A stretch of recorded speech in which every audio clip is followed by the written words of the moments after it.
Hi friends, मैं पुष्पा त्रिपाठी आपका Pushpa toppers academy में स्वागत करती हूँ, जिसमें कि मैं अपने वीडियो अपलोड करती हूँ। तो फ्रेंड्स, मैं आपको परसेंटेज के बारे में पढ़ा रही थी और उसी क्रम में मैं अपने टॉपिक को आगे बढ़ाती हूँ। तो चलिए स्टार्ट करते हैं। परसेंटेज देखिए, मैंने आपको बहुत कुछ बता दिया था और आज मैं आपको बताऊँगी परसेंटेज एंड सेविंग पे बेस्ड क्वेश्चन। ठीक है, परसेंटेज एंड सेविंग, इस तरह के क्वेश्चन बहुत आते हैं। प्रतिशत और व्यय, ठीक है, प्रतिशत और प्रतिशत और बचत, सेविंग बचत। चलिए, तो ये हमारा एक टाइप है और इस टाइप को हम एक क्वेश्चन के माध्यम से समझते हैं। तो एक क्वेश्चन हम ले लेते हैं। एक व्यक्ति अपनी आमदनी का, क्वेश्चन लिख देते हैं। एक व्यक्ति अपनी आमदनी का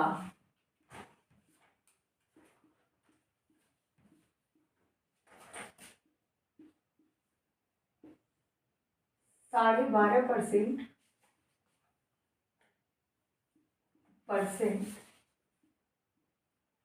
व्यय कर देता है।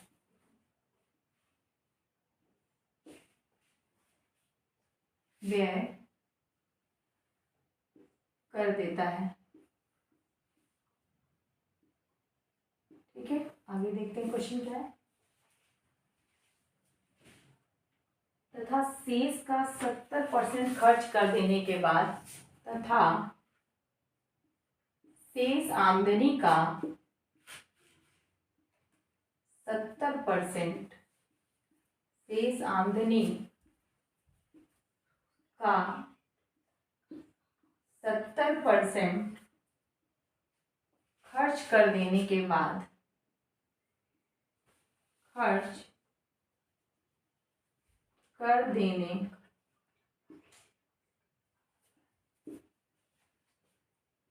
के बाद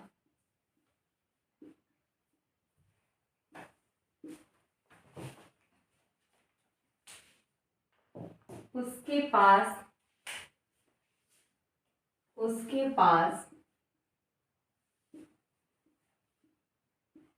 210 रुपए बचते हैं।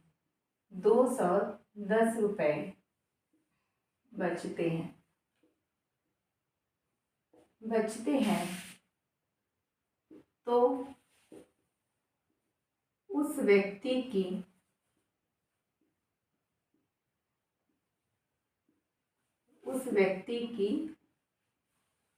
आमदनी क्या थी? आमदनी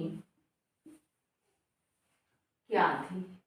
क्वेश्चन थोड़ा बड़ा है बट सॉल्यूशन बहुत इजी है। देखिए, क्वेश्चन हम पढ़ते हैं। हमारा क्वेश्चन है कि एक व्यक्ति अपनी आमदनी का 12.5% व्यय कर देता है तथा शेष आमदनी का 70% खर्च कर देने के बाद उसके पास 210 रुपए बचते हैं। उस व्यक्ति की आमदनी क्या थी? तो सबसे पहले हम क्वेश्चन को मेथड से आपको समझाएंगे, उसके बाद उसकी शॉर्ट ट्रिक बताएंगे कि इस क्वेश्चन को कैसे आप 1 मिनट में कर लेंगे। तो मेथड समझना जरूरी है ताकि सभी लोगों को कॉन्सेप्ट क्लियर हो जाए। तो मैं यहाँ लिखूंगी नहीं, आपको समझाते जाऊंगी कि हम सपोज कर लेते हैं कि उस व्यक्ति की आमदनी कितनी थी। व्यक्ति की आमदनी x थी। एक लाइन लिख ही देती हूँ, आमदनी x थी। ठीक है, x थी। अब देखिए प्रश्न क्या कहता है कि 12.5% उसने क्या कर दिया? व्यय कर दिया। तो 12.5% को हम कितना देखेंगे कि होता कितना है। तो व्यय किया बराबर 12.5%, व्यय किया बराबर ये है 12 होल सम 1/2%। इसको देखिए आप फ्रैक्शन में चेंज कीजिए तो क्या हो जाएगा 25/2। अब परसेंट है, फ्रैक्शन में हमने चेंज किया 1/100। ठीक है, ये आपको क्या मिल गया 1/8। यानी जो भी उसकी आमदनी थी x, इसका 1/8 उसने क्या किया? खर्च कर दिया। ओके, अब देखिए कि यानी x का 1/8 उसने खर्च कर दिया, x/8 उसने क्या कर दिया, खर्च कर दिया, तो बचा उसके पास कितना, x माइनस x/8। ठीक, तो देखिए ये क्या हो जाएगा, आप लेंगे 8x minus x/8 that is 7x/8। अब ये पैसे उसके पास बचे, ठीक है। लेकिन आगे क्वेश्चन क्या कहता है, हम स्टेप बाय स्टेप देखते जाएंगे कि शेष आमदनी का 70% खर्च कर देने के बाद अब इसका भी वो क्या करता है, 70% खर्च कर देता है। ठीक, अगर इसका 70% खर्च करता है तो उसके पास बचेगा कितना, इस आमदनी का 30%। भाई उसके पास बचा था 7x/8 और इसका उसने 70% क्या कर दिया, फिर खर्च कर दिया, तो बचा कितना, 30%। यानी कि इसका हम 30% निकालेंगे, 7x/8 का 30%, 30% इसका मतलब 30/100। और ये जो 30% है क्या कहता है कि 70% खर्च कर देने के बाद उसके पास 210 रुपए बच जाते हैं। यानी ये जो 30% है ये 210 के बराबर है। इसका मतलब दिस इंटू 30/100 इक्वल टू 210। ठीक, इसको काट दीजिए, कैंसिल कीजिए और यहां से आपको मिलेगा क्या, 21x divided by 80 equal to 210। ठीक है, कैंसिल हो जाएगा, 21 से 21 1 टाइम्स, यानी x इक्वल टू क्या मिल गया, 80 इंटू 10, x इक्वल टू क्या मिल गया, 800 रुपीज। देखिए प्रोसेस से भी आपको बहुत आसानी से समझ में आया होगा कि मैंने कितनी आसानी से आपको ये बात समझा दी कि व्यक्ति की आमदनी क्या थी, x रुपए थी और उसने पहले क्या किया, 12.5% व्यय कर दिया। पहले 12.5% व्यय किया तो उस आमदनी का 12.5%, तो 12.5% को हम पहले फ्रैक्शन में चेंज कर लेंगे, ये 1/8 आया। इसका मतलब कि उसने x का 1/8 x/8 उसने क्या कर दिया था, खर्च कर दिया था। तो बचा कितना, x minus x/8 it mean 7x/8। अब कहता है कि ये जो बचा हुआ पैसा है इसका 70% वो क्या करता है, फिर खर्च कर देता है और खर्च करने के बाद जो आमदनी बची वो कितनी है, 210 रुपये। ठीक है, 210 रुपीज। इट मीन्स कि ये जो 30% है यही तो हमारा 210 है। अब ये 30% किसका होगा, 7x/8 का, 7x/8 इंटू 30/100 इक्वल टू 210। इसको हमने सॉल्व किया तो आपकी आमदनी कितनी आ गई, 800 रुपीज। ये आपने मेथड से देखा। अब देखिए इस तरह के प्रश्नों को कितना आसानी से हम शॉर्टकट कैसे सॉल्व करते हैं। मैं इसको इरेज करती हूँ। अब देखिए इसका हम शॉर्ट मेथड देखते हैं। ठीक है, यहाँ पे हम शॉर्टकट लेते हैं। तो देखिए होता क्या है, अब ये जो भी व्यक्ति की आमदनी थी निश्चित होगी कि ये आमदनी पहले क्या होगी, ज्यादा होगी क्योंकि उसने खर्च किया है। अगर उसकी पहले आमदनी, पहले तो इसके पास जितने बचे हैं वो क्या है, अगर हम लेते हैं 210। ठीक है, अगर टोटल उसकी आमदनी 100 है तो सबसे पहले उसने कितना माइनस किया, 12.5। उसके बाद उसने कितना खर्च किया, 70%, यानी 100 माइनस 70। लेकिन ये देखिए ये दोनों क्वांटिटीज 12.5% और 70%, इसमें किसका डिनोमिनेटर हमारा क्या है, 100 है। ठीक है, इसमें हम करते क्या है कि जो वैल्यू बचती है इसको हम ऊपर लिख देते हैं, 210 इंटू 100 इंटू 100, 2 टाइम्स था, मैंने इसको माइनस किया और इसको माइनस किया और इसको आप सॉल्व करेंगे तो निश्चित ही आपका आंसर आ जाएगा। और इसमें हमें कुछ नहीं मानना है न करना है, बस आप बची हुई क्वांटिटी को लिखेंगे, that is 210 into 100 into 100 divided by, यहाँ क्या आपका बच गया, देखिए 5 और यहाँ क्या बचा, 9 में से 2 गया 7। ठीक है, और यहाँ 9 में से 1 गया 8, 87.5 इंटू यहाँ 30 बच गया। ओके, और इसे आप सॉल्व कर लीजिए तो देखिए यहाँ से ये कट गया और फिर 3 7 जा यहाँ पे हो गया। ओके, अब देखिए हमारा काटेंगे तो आपका क्या आ जाएगा, 7 1 जा 7, 7 2 जा 40 और 7 5 जा 35। ठीक है, 12.5 आ रहा है और इसे अगर हम लेंगे तो ऊपर दिस इंटू 1000 डिवाइडेड बाई 125। आप कट कीजिए 5 से, 5 2 जा 10 0, 5 2 जा 10, 5 5 जा 25। ठीक है, फिर 25 से 25 4 जा 100 0, और फिर 20 इंटू 40 किया तो आपका कितना आ गया 800। दोनों प्रोसेस से हमने किया। यहाँ पे हमें कुछ मानने की ज़रूरत नहीं है, कुछ करने की ज़रूरत नहीं है। जब हम कंपटीशन में बैठेंगे तो हम यही प्रोसेस लगाएंगे कि जितना हमने खर्च किया उसे माइनस करते जाएंगे, और ऊपर हमारी जो बची हुई क्वांटिटी है उसमें हम 100 से मल्टीप्लाई करेंगे। तो इसको एक क्वेश्चन लेके मैं और समझाती हूँ ताकि आपको कॉन्सेप्ट बिल्कुल अच्छी तरह से समझ में आ जाए। तो चलिए स्टार्ट करते हैं नेक्स्ट क्वेश्चन। चलिए बच्चों, हमारा नेक्स्ट क्वेश्चन है कि आय का 3.5% कर के रूप में लिया जाता है तथा शेष का 12.5% बचाया जाता है। ऐसा करने के बाद खर्च के लिए 4053 रुपये बच जाते हैं, तो आय कितनी थी? अब हम यहाँ पे मेथड का यूज़ नहीं करेंगे, मेथड यूज़ करेंगे आपको काफ़ी लंबा टाइम लगेगा। तो हम सीधे जो शॉर्टकट मैंने आपको बताया उसी ट्रिक को मैं यूज़ करूँगी, और देखिए क्वेश्चन कितनी आसानी से सॉल्व किया जाता है। तो सबसे पहले तो दोबारा खर्च करने के बाद कितने रुपए बच जाते हैं, 4053। इसको मैंने ऊपर लिख दिया। अब नीचे देखिए डिनोमिनेटर में हमारा क्या जाएगा, सबसे पहले क्या है कि 3.5% कर के रूप में लिया जाता है, यानी ये माइनस कर दिया जाता है, दैट इज 100 माइनस 3.5। फिर क्या कहा जाता है, ऐसा करने के बाद शेष का 12 जो शेष था यानी 100 माइनस, अब हम क्या करेंगे 12.5, इसको क्या कर दिया जाता है, बचाया जाता है। और फिर करने के बाद इतने रुपए बच जाते हैं, यानी 2 बार आपने माइनस किया तो ऊपर 100 का मल्टीप्लाई भी आप कितनी बार करेंगे, 2 बार करेंगे। ठीक है, इसी को आप सॉल्व करेंगे, आपका आंसर आ जाएगा। तो देखिए मैं कर दे रही हूँ एक क्वेश्चन, 4053 इंटू 100 इंटू 100। अब देखिए यहाँ 3 माइनस करेंगे तो 97 आ जाएगा, 0.5 और माइनस कर देंगे तो 96.5। ठीक है, और यहाँ पे 12.5 माइनस करेंगे तो 87.5, मैंने पहले भी माइनस किया था, क्योंकि आप 10 माइनस करेंगे तो 92 माइनस किया तो क्या आ जाएगा 88, दैट इज 87.5। अब हम इसे कट करेंगे, देखते हैं कि कैसे ये नंबर हमारा किससे किससे कट होता है। तो इसे देखिए 4 5 9 9 3 12, यानी 3 से ये कट हो जाएगा, 9 6 15 15 5 20, ये नहीं होगा। ये 8 7 15 15 5 20, ये भी 3 से कट नहीं होगा। ठीक है, तो इसे पहले हम कंप्लीट डिजिट बना लेते हैं। तो 4053 इंटू 100 के बजाय 1000, इसको भी कर दीजिए, इसको भी 100 के बजाय 1000 कर दीजिए, ये हो जाएगा 965। और ये ठीक, अब देखिएगा हम 7 से कट करते हैं तो 7 5 35 बच गया 5।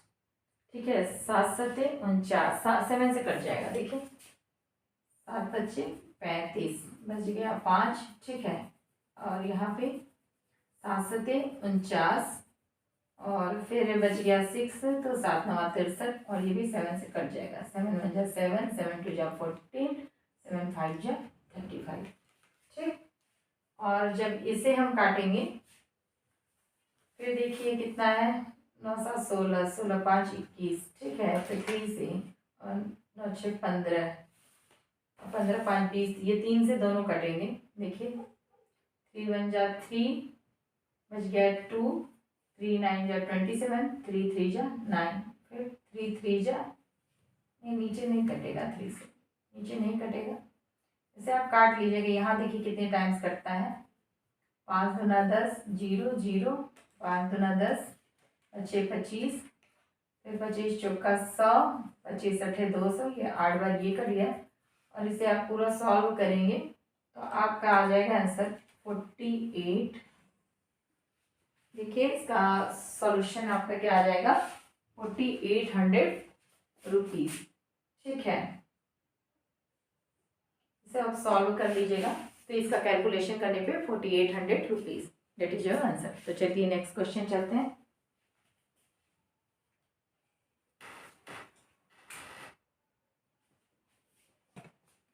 तो फ्रेंड्स, मैंने कि जैसे आपको 2 क्वेश्चन बताए, अब मैं उस फॉर्मूला को आपको लिखवा देती हूँ ताकि हमेशा के लिए वो आपके दिमाग में बैठ जाए। ठीक है, कि यदि जो मैंने आपको क्वेश्चन बताया है, पहले मैंने क्वेश्चन बताया कि उसको आप समझ सकें, उसकी थीम को समझ सकें। अब मैं आपको फॉर्मूला बता रही हूँ कि यदि किसी राशि का, मार्कर मैं चेंज करूँ, मार्कर सही नहीं है। यदि किसी राशि का x%, ठीक है, एक मिनट, यदि किसी राशि का x% पहले व्यक्ति ने ले लिया हो, पहले व्यक्ति ने ले लिया हो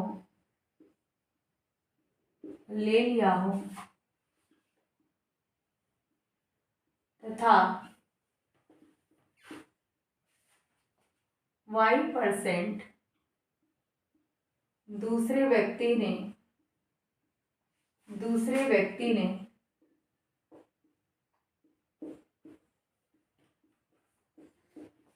लिया हो और z% शेष बचेगा, और शेष बची राशि का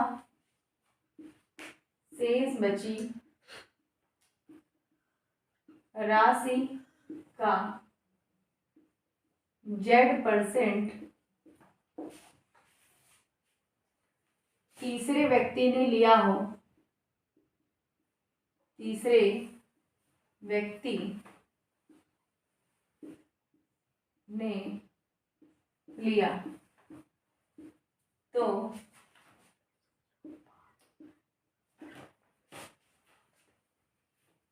आरंभ में कुल राशि,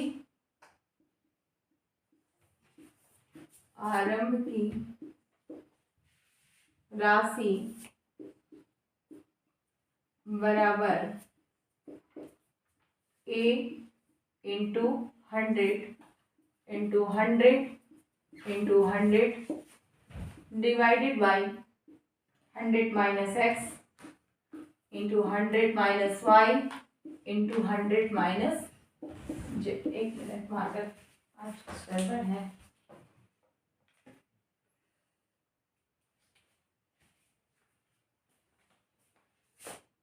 हाँ, ये ठीक है। ठीक है, मैंने क्या कहा कि यदि एक राशि का x% पहले व्यक्ति ने लिया हो तथा y% शेष बचेगा, यहाँ एक पॉइंट नोट कर लीजिएगा, शेष जो बचा था x% लेने के बाद शेष बचेगा y% दूसरे व्यक्ति ने लिया हो, और फिर जो शेष बचा हो उसका z% तीसरे व्यक्ति ने लिया हो, तो आरंभ की जो राशि होगी, ये मैंने फॉर्मूला लिखा कि equal to A into 100 divided by 100 minus x into 100 minus y into 100 minus z। और ये जो A है ना, ये लास्ट की बची राशि थी, यही बचा धन था, इसको हम ऊपर लिखेंगे। ठीक है, और इसी फॉर्मूले पे मैंने आपको 2 क्वेश्चन बताया, जैसा कि मैंने बताया कि 12.5% खर्च कर दिया, फिर 70% खर्च करने के बाद उसके पास इतने रुपए बचे, तो आरंभ में राशि कितनी थी। यही फॉर्मूला मैंने यूज किया, क्वेश्चन को मैंने कराया। ये आप हमेशा के लिए कभी भी ये क्वेश्चन आए तो आप इसे 1 मिनट में बिना कुछ माने, बिना कुछ रखे डायरेक्ट कर सकते हैं। ठीक है, तो अब मैं आगे बताती हूँ। तो चलिए, परसेंटेज का दूसरा टाइप हम स्टार्ट करते हैं, और ये है हमारा जनसंख्या से संबंधित सूत्र। ठीक है, तो ये हम कैसे करते हैं, यदि किसी शहर की जनसंख्या P हो, ठीक है, यदि किसी शहर की जनसंख्या P हो और R% की दर से, ठीक है, R% की दर से, इट मीन्स रेट से वृद्धि कर रही हो, वृद्धि कर रही हो, तो तो n वर्षों बाद शहर की जनसंख्या क्या होगी? n वर्षों बाद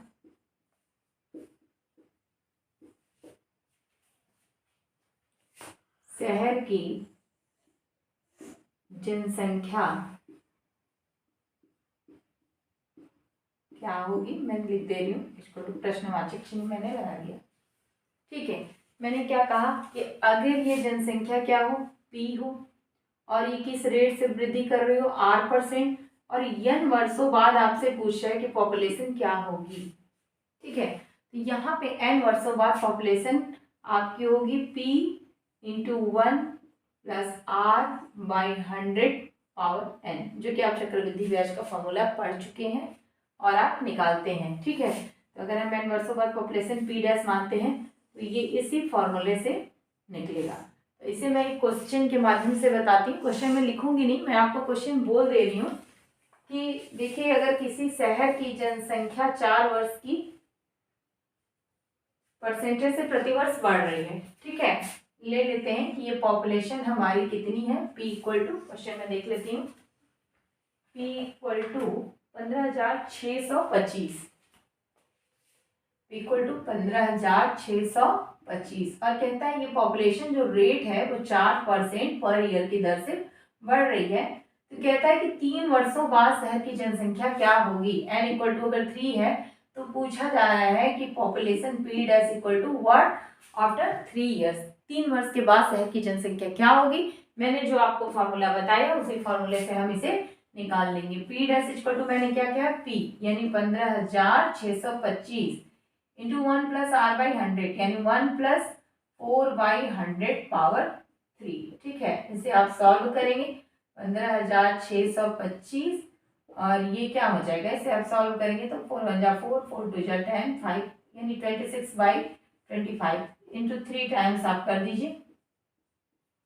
ठीक, कैलकुलेशन में यहाँ करने लगूंगी तो काफ़ी टाइम लगेगा कैलकुलेशन, तो कैलकुलेशन करने में मैंने कहा कि बहुत टाइम लगेगा, तो इसे मैं सॉल्व मैंने कर लिया, ये आ जाएगा 17,576।